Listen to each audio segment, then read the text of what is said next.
Olá, meu querido amigo, meu querido irmão, minha querida amiga, minha querida irmã. Sejam todos muito bem-vindos ao nosso canal Universo da Mulher.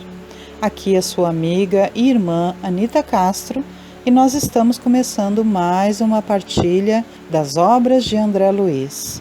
Nós estamos vendo aqui o primeiro livro da série da vida no mundo espiritual, que é o livro Nosso Lar. E hoje nós vamos ver o capítulo 30, que vem sob o título Herança e Eutanásia. E aí então, meus amados, eu recordo a vocês a importância de nós fazermos o estudo das obras básicas de Allan Kardec para que nós possamos compreender melhor as obras de André Luiz, não é mesmo? Porque os estudos que nós estamos fazendo aqui são para a nossa evolução e para a nossa caminhada eterna, como espíritos eternos que somos. Então, logo aí abaixo na descrição do vídeo, eu deixo sempre para vocês o link da FEB para que vocês possam fazer o download das obras básicas de Allan Kardec e, se você tiver condições, adquira para você esse material, ok? Você pode comprar inclusive pela FEB, que manda para sua casa tudo muito bem embalado, com muito carinho. Ok, queridos? Quero deixar claro para vocês aqui que eu não estou nem vendendo nenhum material para a FEB e nem tampouco estou recebendo nenhuma comissão, ok, amados? Eu apenas faço aqui essa partilha sobre a FEB porque eu acredito no bonito trabalho que a FEB faz de unificação com todos os espíritas, com todas as casas espíritas, e eles têm um trabalho lindo, não é mesmo?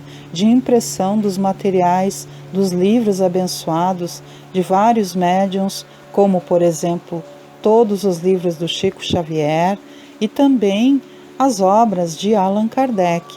Por isso, meus queridos, entre outras obras, eles ofertam o seu melhor. E aí então eu acho muito conveniente falar aqui do trabalho da FEB, ok? Mas não estou recebendo nenhuma comissão, estou fazendo isso por amor ao trabalho da unificação. Então, meus amados, vamos à nossa leitura e aí posteriormente eu vou fazendo breves comentários conforme a intuição for me chegando. O capítulo é o de número 30, Herança e Eutanásia, e diz o seguinte: ainda não voltara a mim da profunda surpresa quando Salústio se aproximou, informando a Narcisa: nossa irmã Paulina deseja ver o pai enfermo no pavilhão 5. Antes de atender, julguei razoável consultá-la, porque o doente continua em crise muito aguda. Mostrando gestos de bondade que lhe eram característicos, Narcisa acentuou: mande-a entrar sem demora. Ela tem permissão da ministra, visto estar consagrando o tempo disponível em tarefa de reconciliação dos familiares. Enquanto o mensageiro se despedia apressado, a enfermeira bondosa acrescentava, dirigindo-se a mim: você verá que filha dedicada. Não decorrera um minuto e Paulina estava diante de nós, esbelta e linda.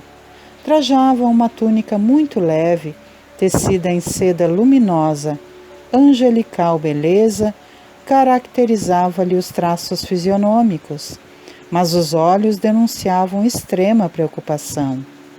Narcisa apresentou-a delicadamente e, sentindo talvez que poderia confiar na minha presença, perguntou algo inquieta: e papai, minha amiga? Um pouco melhor, esclareceu a enfermeira. No entanto, ainda acusa desequilíbrios fortes. É lamentável, retrucou a jovem. Nem ele, nem os outros cedem no estado mental a que se recolheram. Sempre o mesmo ódio e a mesma displicência.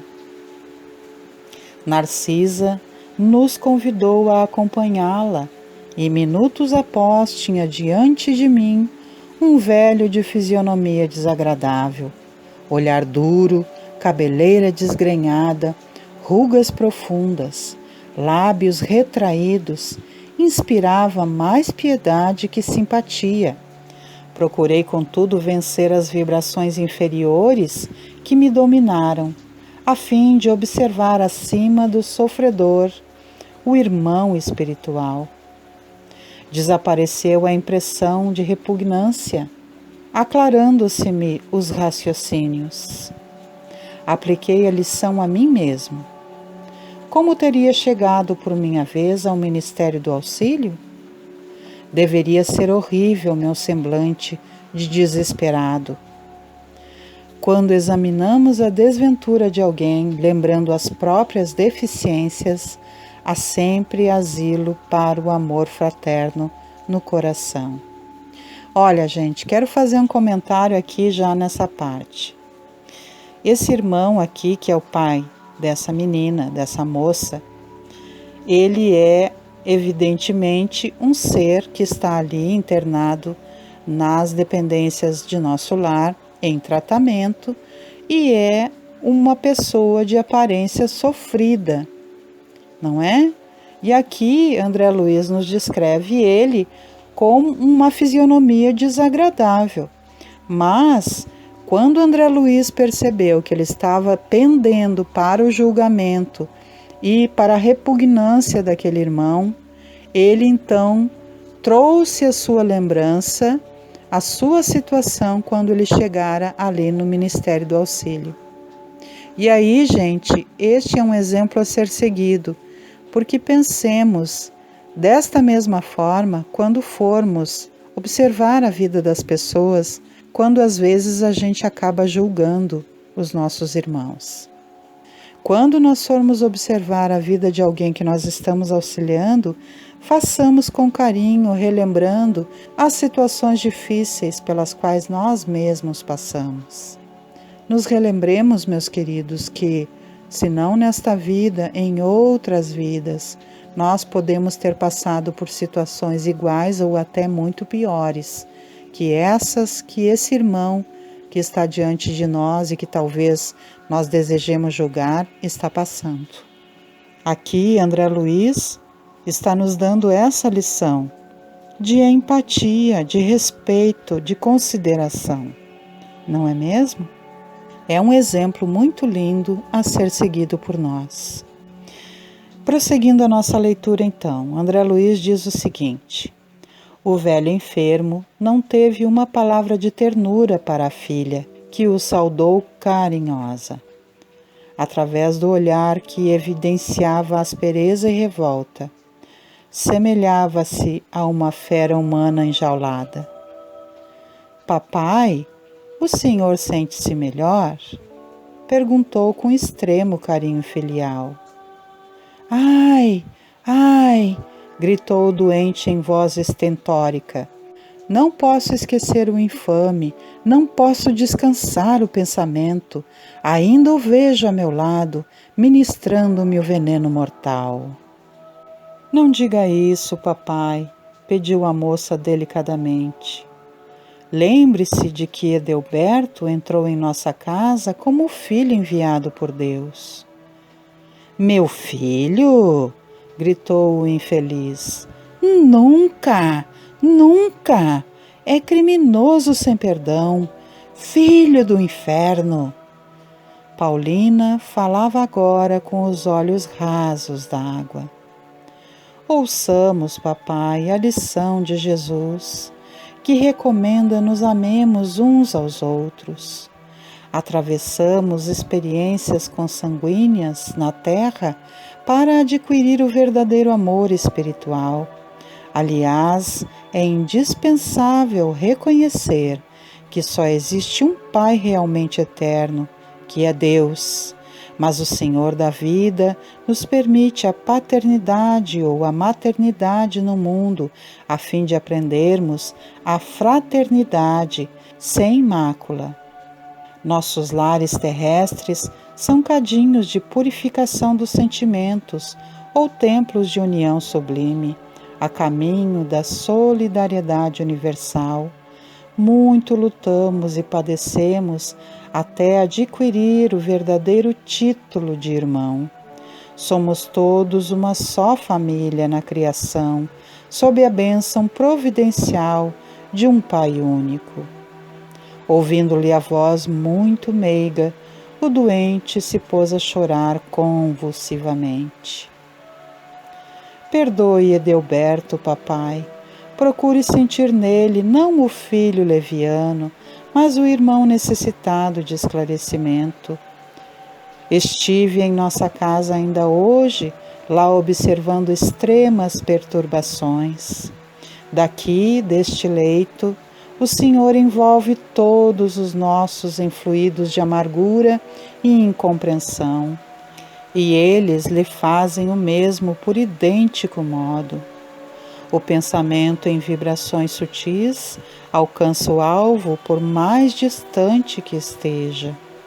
A permuta do ódio e desentendimento causa ruína e sofrimento nas almas. Mamãe recolheu-se faz alguns dias ao hospício, ralada de angústia. Amália e Cacilda entraram em luta judicial com Edelberto e Agenor, em virtude dos grandes patrimônios materiais que o Senhor ajuntou nas esferas da carne. Um quadro terrível, cujas sombras poderiam diminuir se sua mente vigorosa não estivesse mergulhada em propósitos de vingança. Aqui, vemo-lo em estado grave.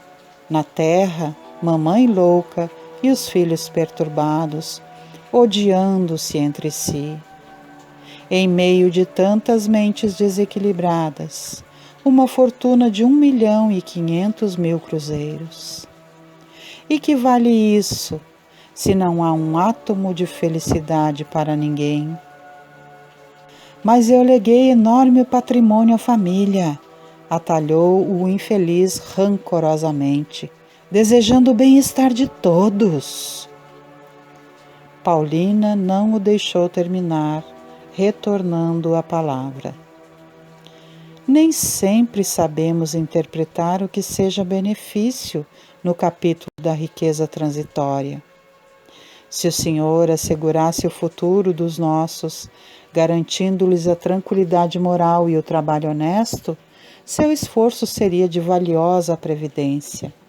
Mas às vezes, papai, costumamos amealhar o dinheiro por espírito de vaidade e ambição, querendo viver acima dos outros. Não nos lembramos disso, senão nas expressões externas da vida. São raros os que se preocupam em ajuntar conhecimentos nobres, qualidades de tolerância, luzes de humildade, bênçãos de compreensão.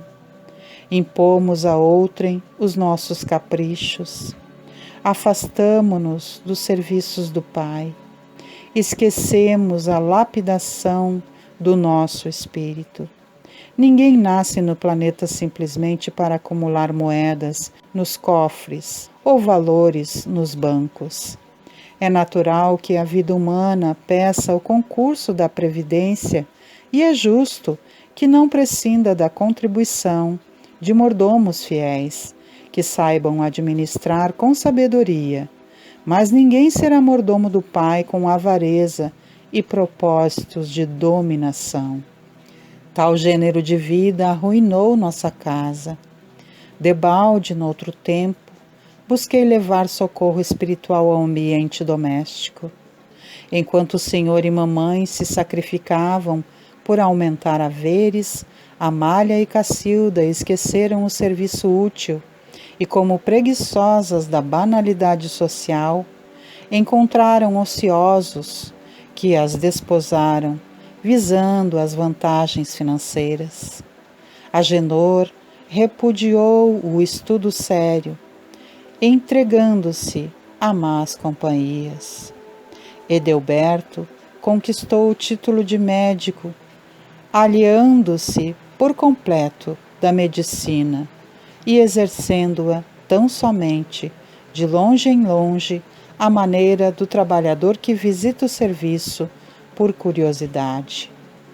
Todos arruinaram belas possibilidades espirituais, distraídos pelo dinheiro fácil e apegados à ideia de herança. O enfermo tomou uma expressão de pavor e acrescentou: Maldito Edelberto, filho criminoso e ingrato, matou-me sem piedade, quando ainda necessitava regularizar minhas disposições testamentárias.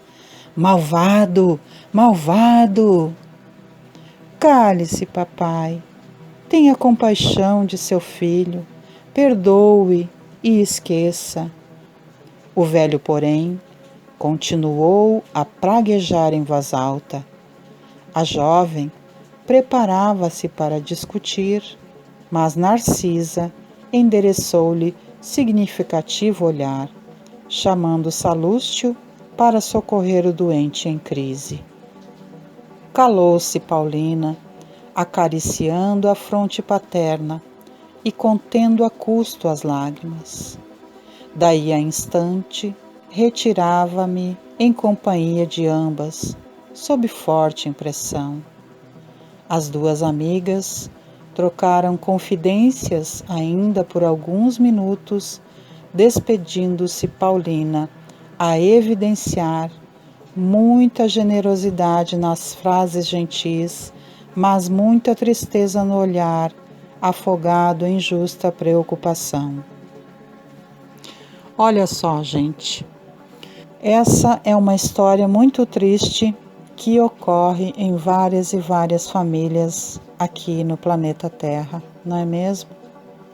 Pessoas que se voltam apenas a juntar e a amealhar fortunas imensas, supondo que vão deixar as suas famílias muito bem amparadas e, na verdade, estão fazendo essa amealhação, esse ajuntar de fortunas pela própria vaidade, pelo orgulho, pela ambição, pela arrogância, pela ganância e, posteriormente, causam grandes dificuldades nas famílias. Olha o que Paulina aqui amorosamente fala ao pai, que a família está toda destruída por causa desta riqueza que ele deixou na terra, que a família briga uns contra os outros, que a sua mãe enlouqueceu e foi parar num hospício, que as irmãs brigam com os irmãos, e esse filho que eles mencionam aqui foi o que envenenou a ele por causa do dinheiro. Então, meus queridos, nós temos que entender que é importante sim nós termos o nosso sustento, mas às vezes o amontoar de fortuna por arrogância, por ganância, por vaidade, põe a perder valores verdadeiros que são importantes. Porque, como Paulina comentou aqui, as irmãs ficaram na preguiça daquelas convivências sociais apenas para passar tempo. Os irmãos até estudaram, mas não se dedicaram à sua profissão. Por quê? Porque ficaram focados na herança do pai. Não foram ensinados com verdadeiros valores, valores que fazem o ser humano crescer, que é o mais importante, é a riqueza mais fundamental que se pode deixar àqueles que amamos. Que nós reflitamos sobre essa situação tão triste aqui e que possamos imitar o bem, fazendo o nosso melhor, voltando-nos para os verdadeiros valores, ensinando aos nossos queridos os verdadeiros valores e tendo piedade daqueles que andam perdidos nessa situação, enviando as nossas preces a esses irmãos. Porque, infelizmente, esse irmão aqui, ele estava envolvendo a família no seu desejo de vingança. As vibrações que ele enviava à família eram as piores, envolviam a todos eles, porque eles estavam reverberando também nessa energia, não é? De ganância. E ele lá com a sua mente espiritual estava envolvendo toda a família nessas vibrações enegrecidas, nessas vibrações pérfidas e maldosas de vingança. Ele estava do mundo espiritual prejudicando aos seus familiares, que estavam reverberando na mesma energia que ele. Então, nós temos que refletir sobre isso, meus queridos.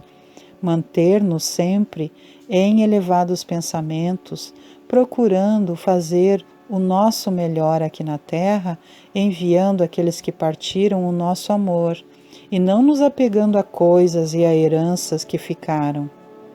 Porque esses valores, eles vão ficar aqui. Nós temos que levar conosco são os verdadeiros valores, o amor, a gratidão, o respeito, a caridade, a prática do bem em todos os sentidos, a generosidade, a empatia, a paz, a harmonia e, enfim, todos esses valores benéficos que nos foram ensinados pelo nosso Mestre Jesus. Esses é que temos que praticar, esses é que temos que buscar, para que nós não estejamos nos sintonizando com pessoas que talvez tenham partido com angústias que são de vingança, que são de desejo de fazer o mal, espíritos talvez que sejam da nossa família ou que talvez também não sejam da nossa família. Porque aqui nesse caso é esse pai que está causando males à família que está sintonizada com ele, porque está apenas ligada à herança, está apenas interessada nessa herança, nessa ganância que eles têm, que ele mesmo ensinou a eles. Então, que a gente possa refletir sobre esse assunto, nos ligarmos aos valores verdadeiros e não ficarmos brigando, discutindo, nos desentendendo por heranças que tenham sido deixadas por aqueles que partiram, que possamos enviar-lhes o nosso amor, a nossa gratidão e perdoar-lhes os erros cometidos. Continuando então a nossa leitura, André Luiz nos diz: voltando à intimidade, Narcisa disse bondosa: os casos de herança, em regra, são extremamente complicados. Com raras exceções, acarretam enorme peso a legadores e legatários. Neste caso, porém, vemos não só isso, mas também a eutanásia. A ambição do dinheiro criou em toda a família de Paulina esquisitices e desavenças. Pais avarentos possuem filhos esbanjadores. Fui à casa de nossa amiga quando o irmão, o Edelberto, médico de aparência distinta, empregou no genitor quase moribundo a chamada morte suave. Esforçamo-nos por o evitar, mas foi tudo em vão. O pobre rapaz desejava de fato apressar o desenlace por questões de ordem financeira. E aí temos agora a imprevidência e o resultado, o ódio e a moléstia. E com um expressivo gesto, Narcisa arrematou: Deus criou seres e céus, mas nós costumamos transformar-nos em espíritos diabólicos, criando nossos infernos individuais. Olha só, gente, é o que nós falávamos, né? E que Narcisa diz aqui, que casos de herança são extremamente complicados via de regra, não é?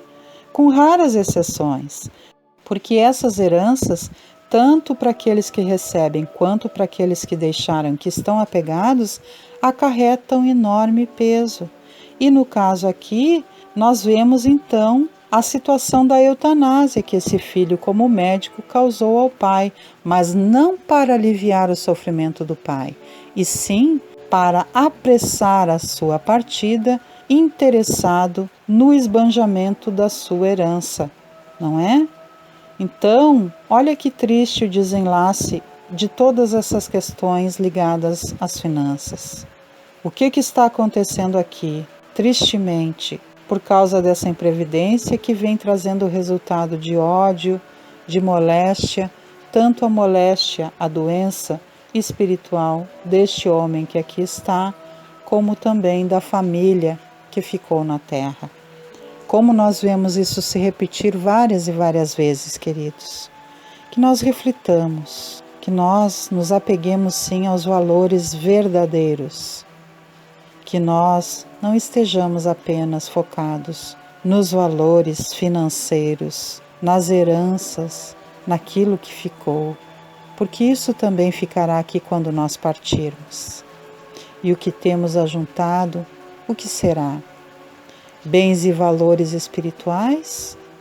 Ou bens e valores financeiros que nos porão a perder no mundo espiritual? Pensemos nisso. Dessa forma, então, meus queridos, vou me despedindo de vocês, desejando que Jesus, nosso querido Mestre, nosso amigo, nossa mãezinha querida Maria Santíssima e os espíritos superiores, nossos amados benfeitores espirituais, permaneçam conosco e que nós, de boa vontade e gratidão, façamos a nossa parte com empenho e com esforço, para que valorizemos esse tão grande amor. Lhes convido ainda para que todas as segundas-feiras às 19 horas venham estar comigo aqui para fazermos a partilha do ESG, estudo sistematizado da doutrina espírita, todas as quartas-feiras às 21 horas para nos reunirmos para fazermos juntos o Evangelho no Lar, todas as quintas-feiras às 18h30 para fazermos novamente os estudos da obra de André Luiz, e todas as sextas-feiras a partir do momento do passe às 18 horas para recebermos no passe os fluidos benéficos provenientes da espiritualidade superior. Deixo um grande beijo no coração de todos, desejando muita paz e harmonia a todos nós. Tchau, tchau, meus queridos e minhas queridas. Até o nosso próximo encontro.